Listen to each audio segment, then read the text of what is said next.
खत्म हो गई। नीतीश जी की बात बहुत पुरानी हो गई और अब उस पर कोई चर्चा करने की जरूरत नहीं है। जी, राहुल जी ने कहा एक्सरे कराएंगे समाज का, आप क्या कहना चाहते हैं? देखिए, जिस समय एक्सरे होना था वो एक्सरे का समय था।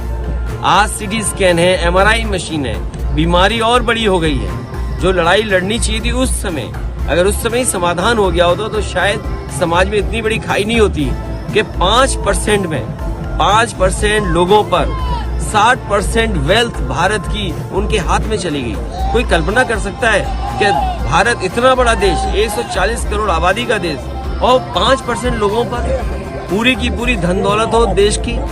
तो ये किसने किया? ये पुरानी सरकारें जो थी उनकी गलत नीतियों के कारण थी।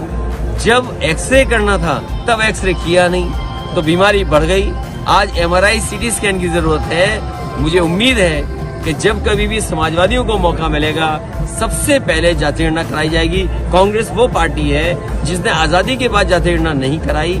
लोकसभा में नेताजी शरद यादव जी, लालू प्रसाद यादव जी, तमाम दक्षिण भारत के दल जब मांग कर रहे थे जाति गणना की तो कांग्रेस पार्टी ने जाति गणना नहीं कराई।